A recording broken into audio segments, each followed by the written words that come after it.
Welcome to the fourth event in the series Towards Another Architecture, which has been organised by the Farrell Centre, which is a new public centre for architecture and cities here in Newcastle in the United Kingdom, in collaboration with the School of Architecture, Planning and Landscape at Newcastle University. Now, this is the fourth event in the series, so I've done this preamble a few times, but for those of you for whom this is the first event you've attended, I thought it'd be useful just to set up the framing, which is to a large degree the brief that we've given our speakers.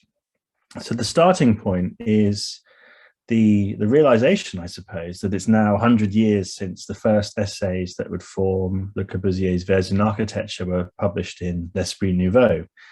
Modern life demands and is waiting for a new kind of plan, both for the house and the city, Le Corbusier declared.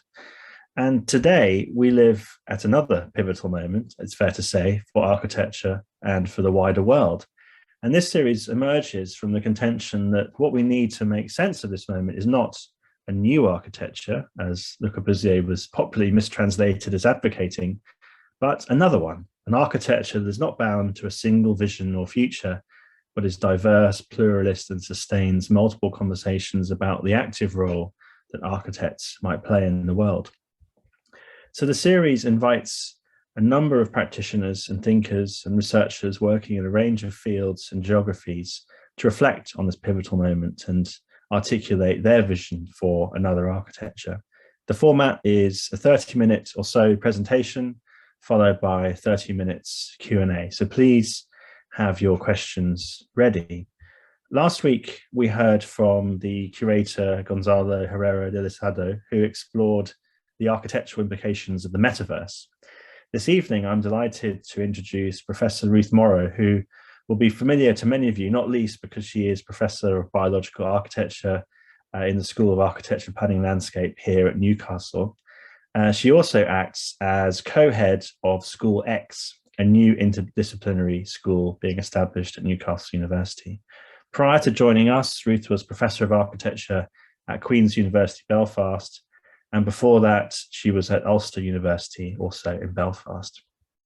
I won't talk about Ruth's research because I know she's going to talk about that herself, but it is extensive, as you can probably imagine, and she's also a noted teacher who's recognized for innovation in pedagogy. So Ruth, welcome, and over to you. Okay, moment. Okay. So let's see if I can do this. So can you see my presentation? We can. Yeah, so full screen. Okay, so Owen, thanks so much for inviting me to contribute to the series of lectures on Towards Another Architecture. Since sending in my lecture title, and I think that was before last week's lecture, I've added a subtitle, which is maybe going to come up here.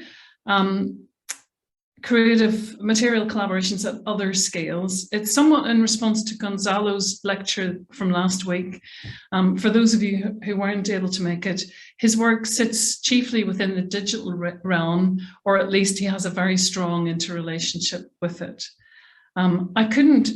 To be honest, I couldn't always get my head around the thread of his argument last week. I think that's more about me being at a certain end of the age spectrum than him.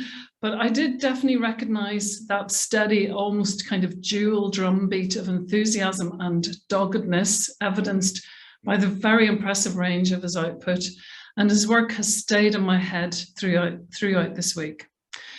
So I could definitely see in him an architect that was working with the latest technologies, trying to make sense of them and thereby enhance the experience of space for others, whether that be virtual space or otherwise, and trying to find a place where his architectural skills and his values could be most effective. And that's exactly what I and those that I work with and have worked with over numerous years do as well. We're also trying in a way to bring our architectural savviness into scales of operation and to places where architects have not yet tread. But let me also be clear here, there are very many places currently, even within normative or normal patterns of construction of the built environment, where architects have very little influence. So this idea of another architecture that we're talking about this evening and as part of the series is not just about the future development of the profession, it's also needed with immediate effect. If we were in some way, I think, to quantify where architects are in society in comparison to where they could be, for me, there's a jaw-dropping, mouth wide open hole. For me, I think the most obvious and pertinent gap in our scale of engagement is the development of new inclusive technologies and materials, and that's what forms the context of the talk this evening. But I was also struck by some of Gonzalo's closing remarks, and you can see some of the quotes here, and really asking and talking about collaboration in his terms with coders, who he saw as the new building workers, but also with other engineers. And in this, I also strongly empathize with him. In the increasingly complex world that we face, it's a very trite phrase, but it's very much the case.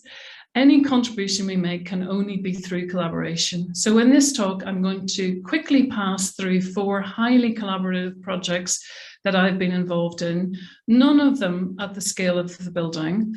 They're all complex, unique projects in their own right, and for each I could probably deliver 3 to 4 lectures. So it's been quite a task to ram them into 30 minutes.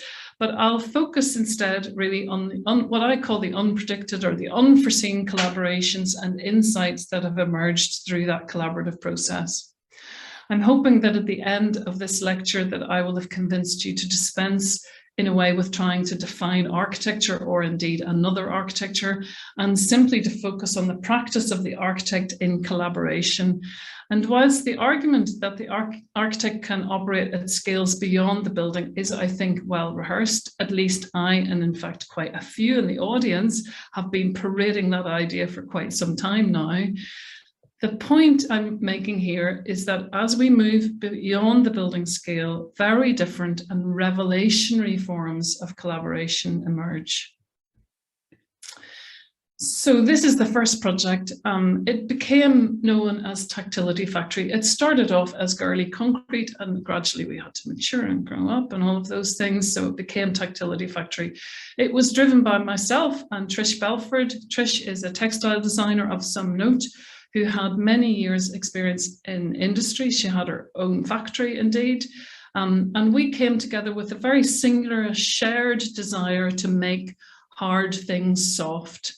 And that eventually morphed into bringing together the technologies of concrete and textiles to make unique outcomes.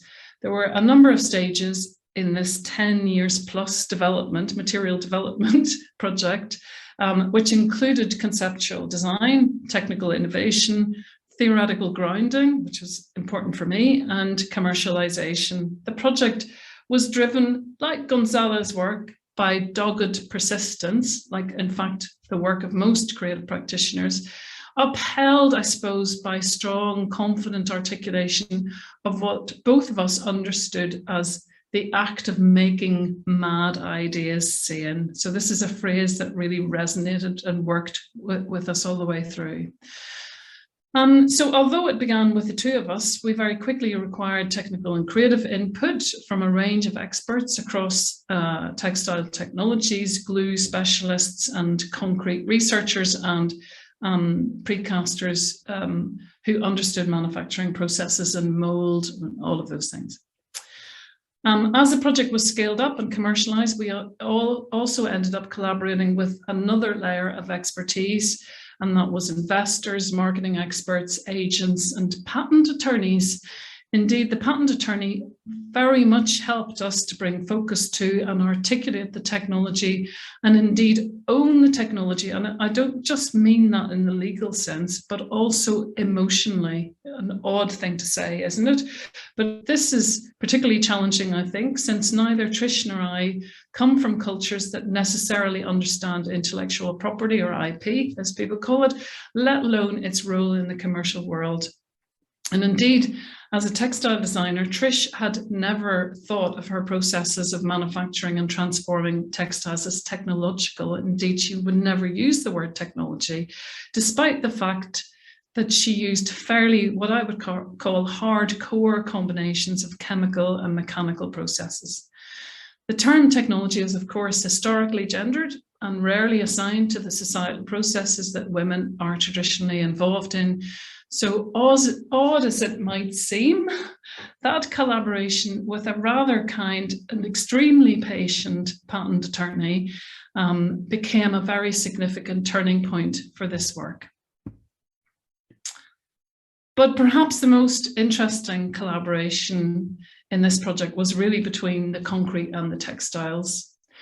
Alone, we used fairly ordinary, familiar technologies. So individually, the concrete, for example, both in terms of mix and the molds that we used, is fairly recognizable to anyone within that, with that background. And indeed, any textile designer would fully recognize and understand the textile technologies that we were using as well. I mean, with little tweaks here and there, I suppose. But those worlds rarely come together. No one really saw the potential of this marriage other than us. I suppose we had a certain belief that if we just kept going, we could make this work. And I can tell you those 10 years were definitely needed. The early samples and early work that we did were lumpen and leaden, and I mean, I could show you them, but not tonight. But one of the patents, or one of the 3 patents that we hold in this work, that is the most evocative, really, it's the one in the center of this image that you see. So there's a beaded crystal, which is the same technology you would use if you were doing haute couture evening dress, and the velvet on the far side. And in the middle is linen. This is probably for us the most extraordinary material collaboration. Linen, as some of you will know, is a cellulosic fiber. It's wonderfully resistant to the alkaline environment of concrete, and its relationship to water also means that as the concrete and the textiles cure in place, the linen then shrinks. I don't know if people know how receptive linen is to shrinkage, but it is. Most of the linen we buy is being pre-shrunk. But it pulls back into the surface and reveals, because of the way we've designed the textile, reveals a highly articulated surface. And that by any other means would be extraordinarily costly in order to replicate by any other means. So any post-production processes or complex mold making would cost a lot. In this instance, the linen does the work for us. So we came to call this linen and concrete our vinegar and chips, because as anyone who loves vinegar and chips will know, that those are 2 substances, rather odd, that somehow come together in a very natural and easy collaboration. The second project I'll go through is an Ireland US funded project that I became involved in very early, well, right from the outset, which looked at the problem of waste wind blades from the wind industry. This sounds like a very niche problem, a very technical one at that, not so exciting. However, the wind industry is rapidly expanding across the Northern Europe and on all coastal regions of the continents. The problem of what to do with waste wind blades is large on every scale. So wind blades are decommissioned after 20 to 25 years of usage. A typical 2 megawatt General Electric turbine has 3 blades on it, typically between 57 and 62 meters long, depending on the model, of course. And that is approximately 20 tons of waste at the end of its life. The turbine itself, in comparison, can be recycled numerous times. and has eventually got scrap value. Of course, what we don't talk about is the massive concrete foundation at the base of these wind turbines. But the blades themselves have to be removed and disposed of, because if they fail, it's catastrophic. And I don't know if anybody, you can just look on YouTube, wind blade failure, that will put the fear of God in you. So it's a particularly tricky type of waste, because for the most part, these blades are made of what's known as a thermoset matrix. And that is just impossible to take apart, really. And it's predicted that we're going to have 39.8 million tonnes of waste by 2050. One of our students did an amazing calculation and understood Northern Ireland as a 2.8 deep swimming pool, and reckoned that by 2050 it would be full of wind blades. So quite an amazing way to think about it. And these images that are on the screen, in the past, before I got involved in this area, I definitely understood all of the positives of the wind industry, all of the things that it can do for us. And often I would look at these in quite a poetic manner and think on those amazing structures in the landscape. But actually, having gone through this process, I now see them as industrial litter. And it's something we do need to think about. So let's see if I'm moving on a bit. So the current means of disposal are not ideal. So we landfill them. Often they're dropped into the sea. Most of the companies that own them are also still trying to decommission their coal-fired power stations, and so they'll also incinerate them. So there is no decent way to get rid of this massive amount of waste, which is exactly where our project sat, was trying to come up with ideas around this. So of course the team involved was both international, because this is a global problem, but it was also multidisciplinary. It was made up of engineers, material scientists, social scientists, we had LCA experts, we had business modelers, and we had wind energy experts who understand just the makeup and how the industry functions. And we also had two architects, myself and a colleague from Georgia Tech, and we had our architecture students, which were a brilliant bonus. So the one group on this list that I had no experience of working with were the GIS experts, the Geographic Information Science experts, the team from Queen's. It's quite a small team that was on this project. But as we unpicked the issues, and these are some of the diagrams that some of the master's students created in readiness for what we thought would be a design brief, but turned out to be something entirely different. We realized that only through GIS could we really begin to understand the scale and order of the problem. So we attempted to plot the wind farms and the individual wind turbines. And this information is not easy to source. There is no one place to go to. You have to first of all ask for the data banks of the companies, and of course they will give you that, but in a very limited way, and they're usually not updated. We often had to manually log. We had to go to planning applications that were for single wind blades or smaller groups, maybe not owned by a large company. And we also then had to double check through satellite imagery. But the GIS team who did all of that, so the architects are not involved in that, really mapped that problem, and they did it visually, which of course is the most easy way to communicate. And through working with them, the wider team and our design students were able to road test some potential solutions. So I'm not going to go into too much depth about this. I'd love to, because it's absolutely fascinating, but just to give you some insight, we were trying as a group of researchers to work through whether the solution would be a science-led one. So that is, do we wait until science comes up with a clever way to get rid of the stuff that science came up with in the first instance? Or would the solution be a market-led one, where the demand, potentially in a remote but big market, would emerge, and then we'd ship all the waste off to the highest bidder? Or could we instead, as a research team, start to think environmentally, putting in place better policy, better governance, even at this late stage in the process of wind farming, and decide that we shouldn't ship this material any further, and indeed start to allow local communities to see it as their resource and deploy it as and when they need it. Of course, then the problem becomes one of where do you store such large scale waste? And indeed, in the recycling and upcycling industry, storage is a major component of how they handle and feed through into a supply chain, I suppose. So the students came up with a possible solution, which was Second World War airstrips. And the GIS team were then able to identify and plot the relationships between wind turbines and airstrips. And determine what we ended up calling kind of a center of gravity for the required storage. At the end, I think, of that project, we had a group of certainly architecture students and architects and staff who had insight gained very immediately through their collaboration with GIS team into how supply chains, logistics, and big data give form to physical outcomes. In a way, sustainable logistics is, for me, the new geology of what we do. So this next project is called Transplastics. I'll just take a sip. It also addresses the problem of plastic, of waste.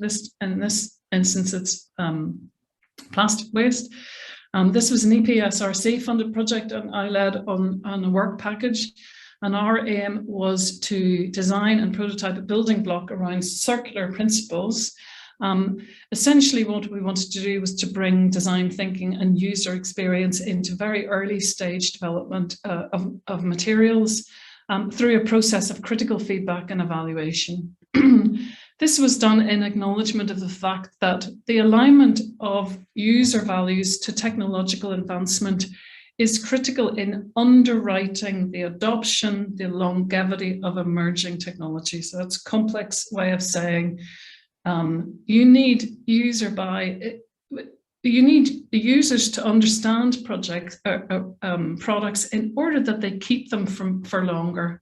So we don't want to cycle things through. We want people to know value, how to use them, and they keep them for longer. So this example of early stage user experience and interaction in the process of material development is what's interesting in the context of this lecture. Although in the context of this project, it was an incomplete process because of COVID. The user interaction was critical for us for a number of reasons. So there are examples already out there of recycled plastic blocks that are used in buildings. They come from a very technical driven way of thinking. They are still quite niche. And they are very typically aimed at low-cost construction, also for what we term the underserved communities around the world. And as ever, it's the poor that carry the burden of the excesses of the wealthy, and it's the poor that we also experiment our emerging technologies on. Anyway, but these blocks in the end tend to get covered up with render and other materials, and they're fixed in place by other materials again, and they don't actually fulfill a circular brief. And that's also because they kind of have no material experience. They're only doing a technical role. At the other end of the scale, and you can see this work by Shara Mendelsohn, who's an artist based in New York, and she goes out of her studio in the morning and collects the plastic bottles and recycles and shapes them into these extraordinary sculptures. They really have an aged, ancient feel to them. And of course, she's also influenced by early glass work. But we also know from the literature on upcycling, which again is a good body of literature to refer to because it's a value-led process, that a product that's imbued with values associated with reusing waste material that even holds echoes and traces of its former life has a very strong ethical environmental appeal. So we didn't just want to design and prototype a building block. What we wanted to do was design and prototype a beautiful building block that held an echo of its former life. So the team was made up of, we had some students involved in this, with polymer production researchers. In particular, we worked with rotational mold experts because it's a very cheap, generic and ubiquitous form of manufacturing plastic or forming plastic. We also worked with a real-life practicing architect. So having somebody like me or some of the researchers I work with on board, for me, wasn't enough. We definitely needed a practicing architect who brought amazing skills to the project. We had a psychologist, we had a polymer scientist, material scientist, and we also had a bank of what we called critical users. It was intended that they would be quite a wide range of people from different backgrounds and different perspectives in society. But in the end, because of COVID, the only group that we got to before COVID stopped this process was a group that we met through Guide Dogs for the Blind, so they had visual impairments. So it wasn't ideal. And I suppose these are some of the images which I could talk about, but not now.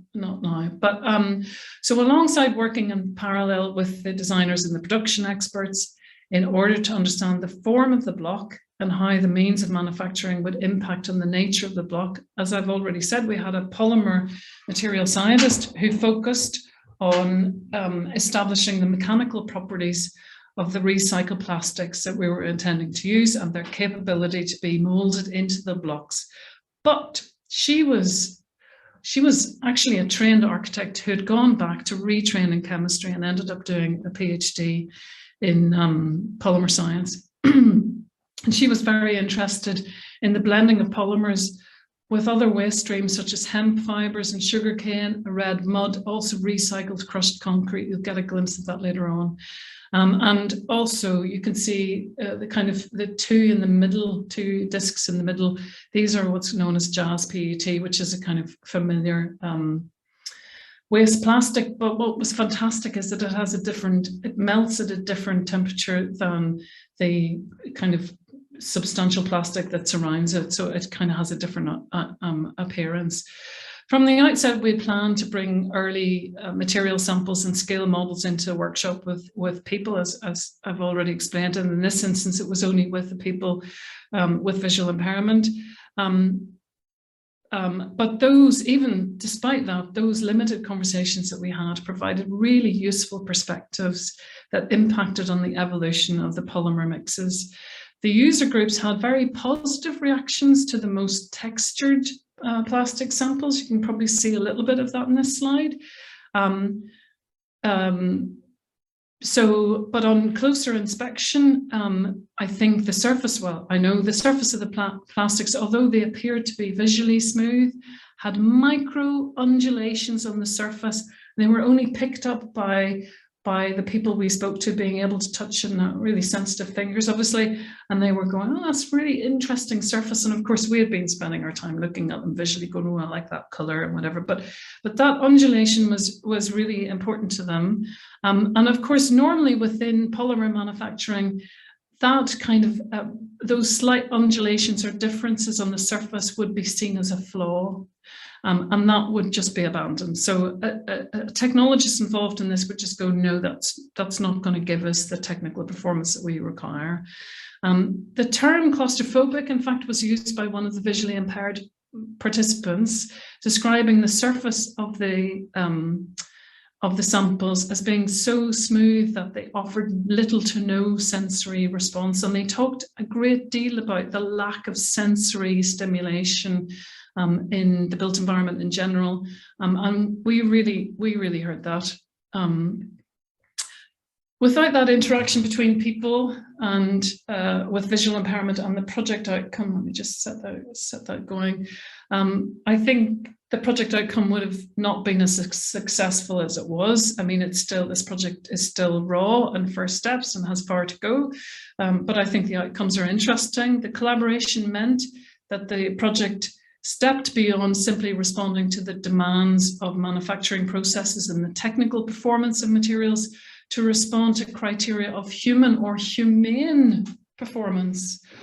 So moving from the technical performance data that we're obsessed with in the world of materials to kind of understanding a level of humane performance. Only by bringing design thinking, designers and their sense of others, of working for other people, for society in general, I think into the early stages of material development can this happen. Okay, so the next project. Let's see if I can stop that. Yeah. Finally, this is the last one I'm going to talk about. We're currently working on a number of living prototypes in HBBE. I'm just going to talk about one of them. This is a bacterial cellulose facade prototype. It's probably, I mean, I often think of it as being probably the most speculative and risky of the prototypes, but to be fair, I think all of our prototypes are highly risky in the Hub for Biotechnology. We are aiming to use bacterial cellulose as a facade material.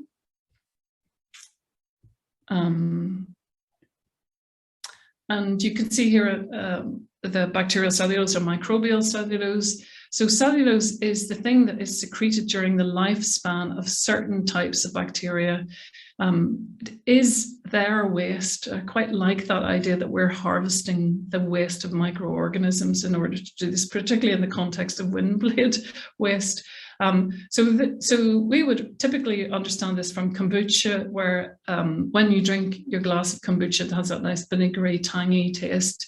To create kombucha, we've got this kind of a kombucha mother that goes into it, and then this kind of pellicle forms in the upper surface between the air and the liquid. And it's that we're harvesting in this instance. There are other ways to make microbial cellulose or bacterial cellulose, but here, this is how we're doing it. But it's a great material. So whilst it's a waste material in some ways, it's a great material. It's relatively robust, it's biocompatible, and inevitably biodegradable. And as a resource material, it can grow anywhere under relatively easy to achieve conditions. And unlike many other living or growing materials that we're starting to turn to again, it doesn't rely on land that would otherwise be used for food. But we are at the very, very early stages of understanding it and its potentials and its challenges outside of the lab. So a lot of the knowledge is understood. A lot of the knowledge of this material is within the lab. We're bringing this outside the lab. Other people have done this, but maybe not. Well, in fact, absolutely not for the built environment. And like most living things that we've just met, we're working hard to build a relationship, a collaboration with it. We want to know what's going to make it happy, productive, and what's going to expand its lifespan. We're trying hard not to assume or imprint previous material relationships and collaborations onto it. So instead, we want to work with it or with them rather than make them be what they're not. We want them, we want to better understand them in order to help them be what they can be. So it's a very different relationship to normative or traditional building materials. This collaborative relationship with living materials is something that many of the researchers in HBBE are facing. And this is the amazing work of Dylan Ozkan, who is working with fungi and biodigital fabrication. She's closely observing the growth patterns of fungal growth in order in controlled and indeed controlling conditions. So she can tweak the conditions to see how the fungi grow. This has allowed her over time to predict how the fungi will respond. This lower drawing shows possible ways in which the fungi might be. And I've heard Martin Dade Robinson, who's our lead supervisor in this, and Dylan refer to this as being the space of probability. It's a brilliant term, brilliant phrase.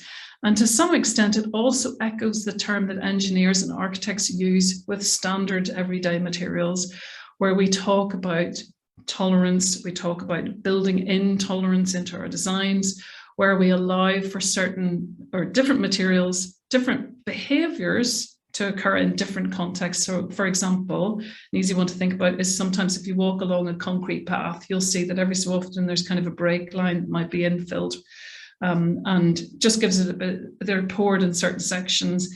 And that's because it just gives it a kind of a tolerance, a space to expand if need be. And it's usually to do with environmental conditions.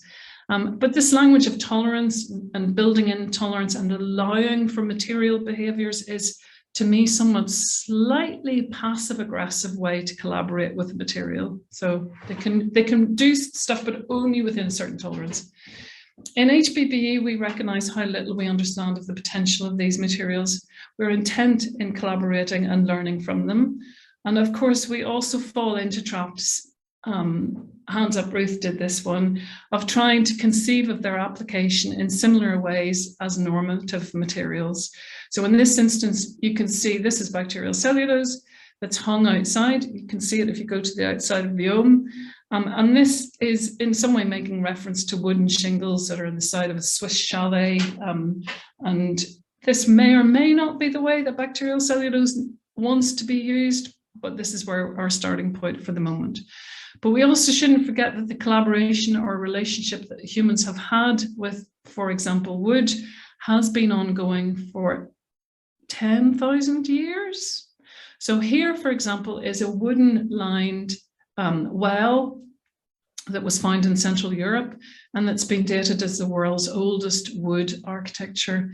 It's between 5099 BC and 5206 BC. But they also, there's kind of a little footnote in this paper, which I find quite extraordinary, which says that they found reused timbers, which were excavated from a surrounding pit, which were more than 100 years older than the wall lining itself. So clearly these guys have been building these wells for generations. The construction may look crude.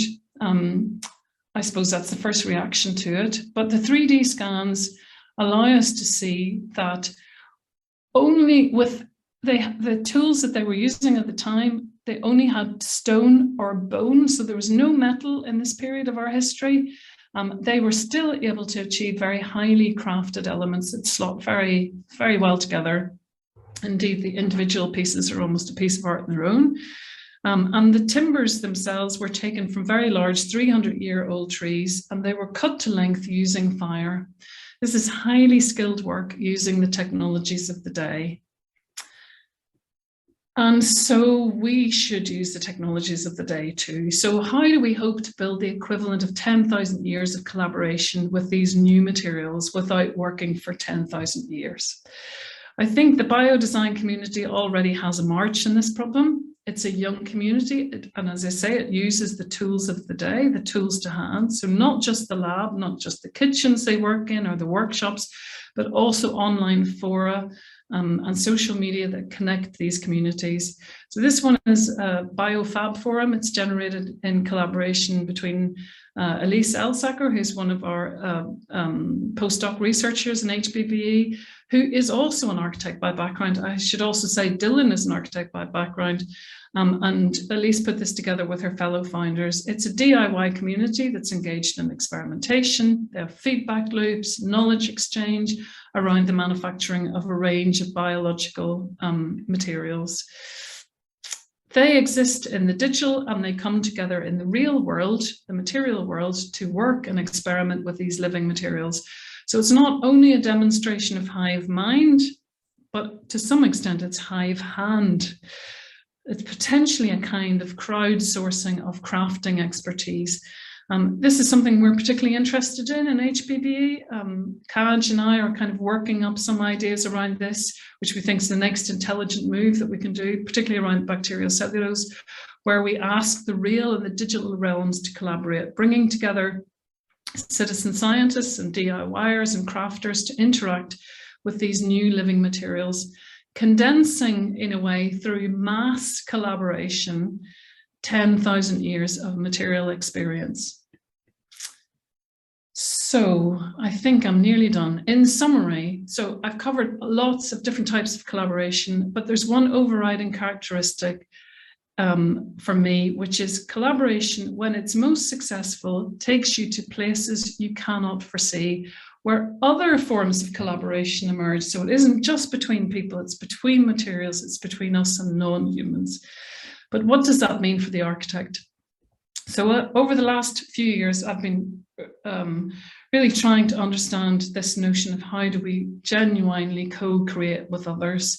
And I've turned to improvisational theory as a way to understand that. It's a very rich body of theory that helps, because improvisation, if we think about it, is always in collaboration. I mean, one can improvise within, I mean, it's usually within, you know, we associate improvisation with music. So we can improvise within a given text, within a given piece of music, We can also improvise with space. I've also seen musicians who improvise in collaboration with their heartbeat. They wire themselves up and they make music that responds to their body. And of course, the most obvious is that we see people improvising music together. So it's really fascinating. There's lots of theory around how this happens. That body of theory uses the term adaptive expertise, which refers to knowledge and skills that are circumstantial and contextualized within the improvised event. Adaptive, like normative expertise, is gained through practice and experience. And this is the crucial bit, but rather than being asserted in the improvisation, it's attested to in the practice before the improvisation. So what that means is that in the preparation that allows the actor, the improviser, the collaborator to be responsive to the context, and ultimately adaptively expert with others. So to be in collaboration, I think we have to be good, ethical, skilled architects, assured of our expertise, but we also have to set our expertise to one side and not assert it when we come into collaboration with others, whether that be in the online or face-to-face world, whether that be with other disciplines, people, materials, non-humans, and whether that be at whatever scale it takes us to. In other words, we have to be able to give ourselves over to collaboration. And that's my final sentence. So thanks so much. I will stop sharing if that's okay.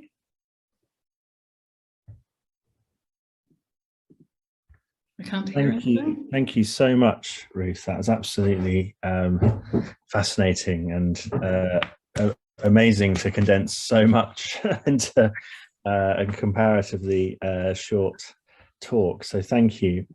So this is the opportunity for questions from the audience. There's already been one posted in the chat, which we can come to very shortly. So if you have a question, please post it in the chat, and then what we will do is we will come to you, and Mike will unmute you, and you'll be able to ask your question directly to Ruth. As there is one already in the chat, I think let's go straight to that. So Katie, if you were there.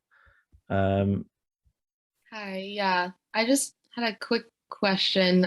When you were talking about biocompatibility, I was wondering, do you mean with other building materials? And also, how can biocellulose be integrated possibly with existing structures to expand or adaptively reuse, what's already in our built environment? Yeah, so it's a really great question, Katie, for lots of reasons. So the first bit, the biocompatibility, is to do with the fact that bacterial cellulose is mostly understood within the realms, in terms of research, within the realms of medical industry and food industry, because we ingest it when we drink bubble tea. And there is a Filipino dessert, which is natto de, my colleagues are going to laugh at me pronouncing this, but I think it's natto de coco, which is bacterial cellulose. Because it absorbs so much water, it also absorbs flavor. And so it's a traditional pudding. But in the medical world, it's used a lot for dressings, and they're thinking about, inserting it below the skin as well. So there's a lot of work on that area. That's what I mean by biocompatible. But the idea of using it with existing materials. So the one thing, I'm part of a research theme within HBB, which is called responsible interaction. And I suppose the title of it kind of gives you a clue as to where we think we're going, which is, it's all about interaction, it's all about collaboration, but it's equally about working with existing materials and some of these new materials.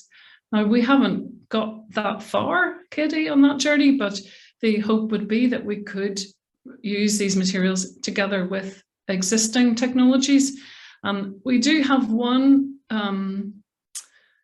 I work with some students as well, and I've been working with one student who's been thinking of using bacterial cellulose as a kind of fabric formwork with mud construction. So we're definitely thinking how we can bring these things together. I also have another student who is working on ideas of how can we make bacterial cellulose more like concrete, and how can we make concrete more like bacterial cellulose? And that's kind of blending those technologies. So there's definitely ideas about putting bacterial cellulose within construction. And indeed, we're going to try a little bit in the future because it's so wonderfully absorbent of water. We might be able to use it in, I have another project around bioreceptive concrete, that we might be able to use it as a kind of water holder in a way. So yeah, that's where we're heading. If you've got any ideas on that, Katie, just let me know. Thank you so much. There is another question that's just appeared. Yeah. From Delena. Yeah. So wherever you are you here? I hope so. Yes, you can hear me? Hello. Yep. Yes.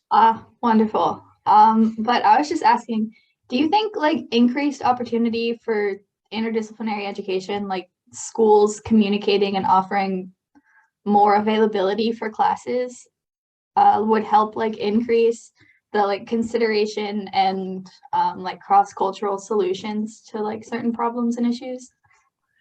Yeah, I mean, Dylan, you're definitely reading my mind.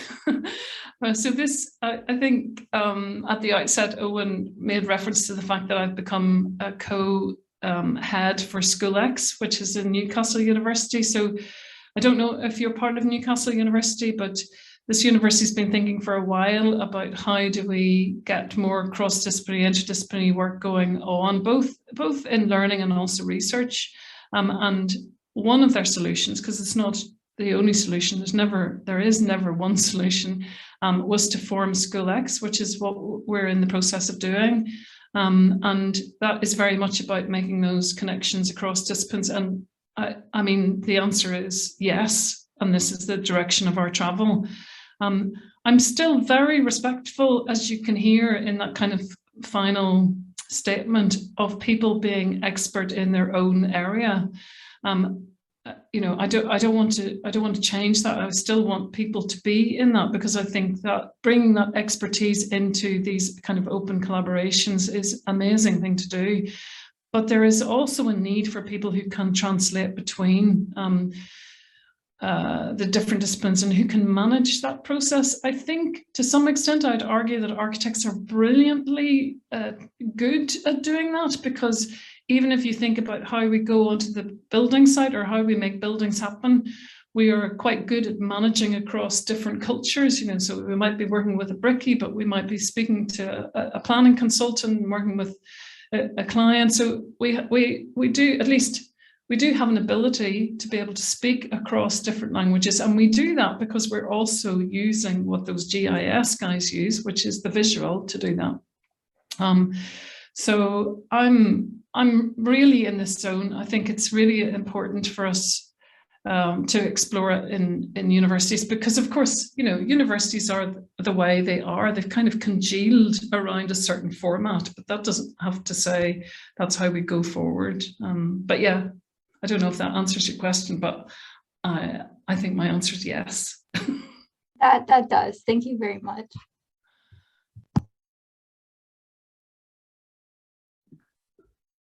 Yeah, I will ask a question as we the chat has gone quiet. But so if you do have something you'd like to ask, please do put it in the chat. But in the meantime, I guess kind of picking up on a point you just made about that the architects taking that role of translators, and I was wondering about the role of language in this, and it may be a question that you're asked a lot, but collaboration depends on a kind of a common language, or at least a kind of common vocabulary.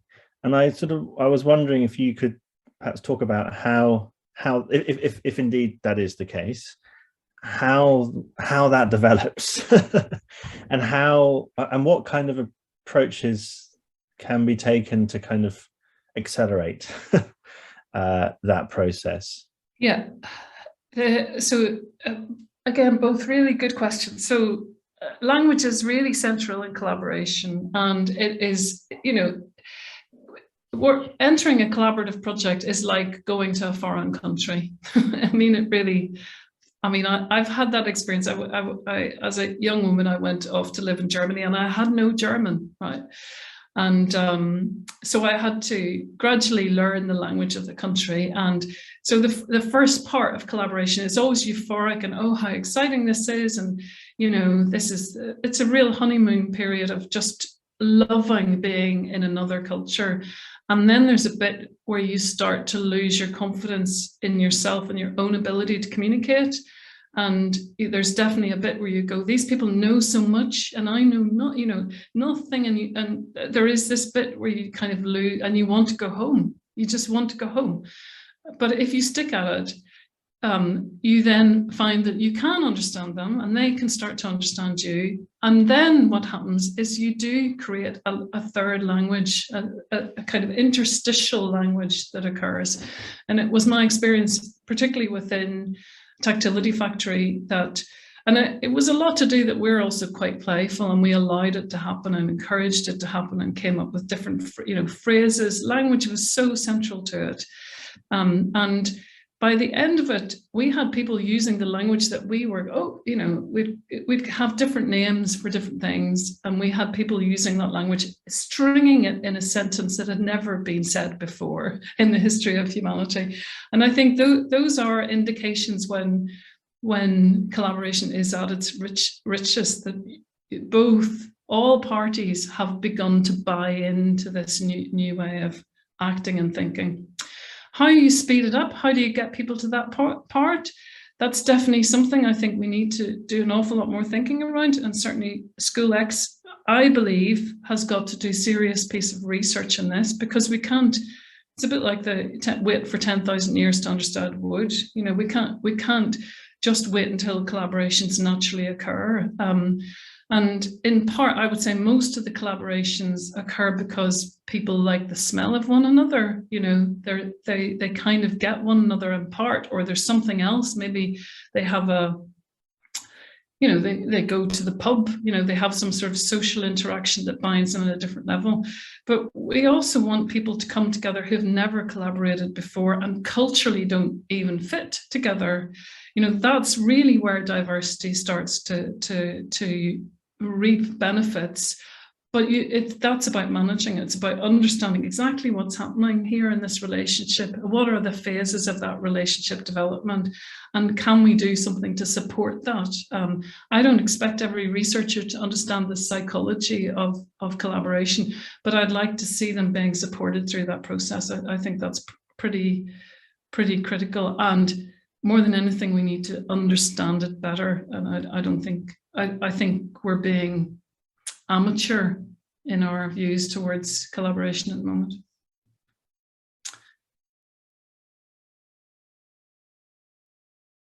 Yeah. Another question in the chat.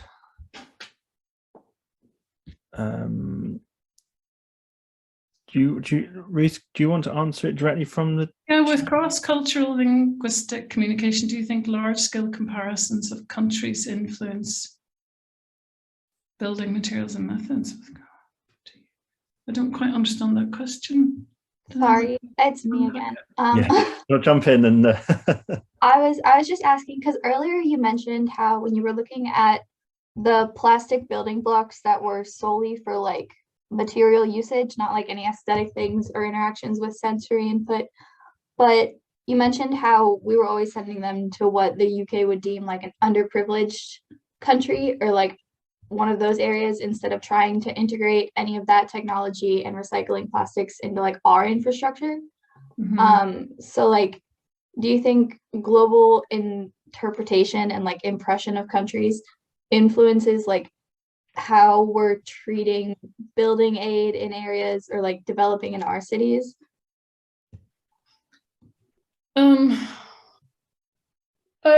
I don't know. I still don't quite understand the question. I mean, I'm not so the building industry is global. You know, if you just, I think there was a paper I read maybe about 2-3 years ago, which I don't remember all the stats on it, but it described the shipping industry that supports the export and global transport of cement around the globe. And it is to do with this kind of one recipe, you know, that we've got it and we can export it around the globe, not recognizing that indeed there are multiple recipes for cement and concrete for that matter, and that they have existed for eons in different guises around the world. So I'm not into global industry. It's obviously unsustainable, and it's culturally void, and I worry about us exporting things. I think actually I was thinking about it this morning, about the kind of dark side of the growing, the living materials. I mean, I mentioned it that when I was talking about bacterial cellulose, that it can effectively grow anywhere. And that then, you know, if we think about the diversity of building materials that surround us, and it goes to that idea also about stimulus, you know, that we're surrounded by materials that we sense and we have a sensory response to, and there's a cultural response to those materials as well. I wonder where the cultural element will come with these new materials, because they're not linked to the geology of the region. So the bricks here are different from the bricks in Manchester and bricks in Belfast and whatever. So but bacterial cellulose is not necessarily going to be different here than it is in somewhere else. So I wonder about where the cultural reading of that material will occur. And it could end up being a relatively bland aesthetic that just, again, kind of becomes this kind of international aesthetic, and that horrifies me.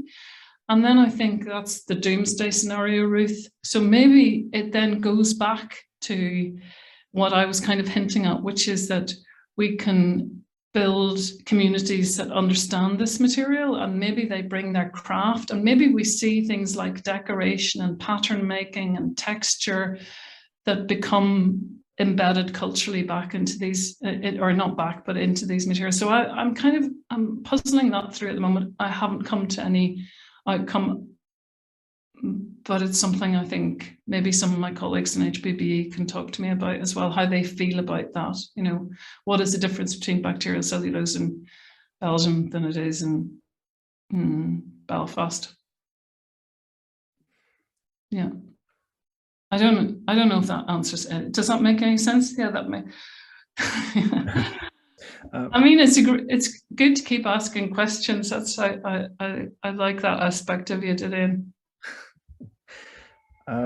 We have time for probably a couple more questions in the chat. I mean, I in my notes, you've kind of preempted one of my questions in a way, but I was quite interested in the role of aesthetics in all of this. So you showed those extraordinary vases made from, I guess, transformed plastic bottles, and they sort of, as you described, took on the quality of these very ancient objects. And I was kind of interested in the role of familiar aesthetics or aesthetics that are already kind of very culturally loaded, as almost a way, as a sort of, as a decoy in a sense to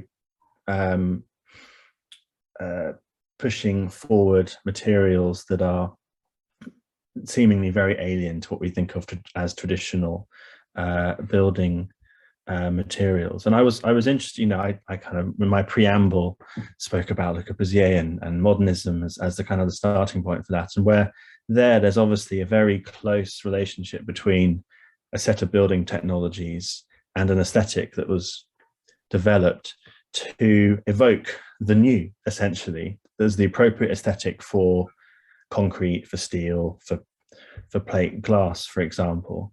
And I wonder how this then, what the aesthetic possibilities or aesthetic implications are for the materials that you are exploring. And when you mention, that sort of lack of geological specificity, which is really interesting, because of course that is all, materials were used regionally essentially until the advent of modernism, and until not, I guess, not just the new technologies, but the aesthetic that accompanied them. So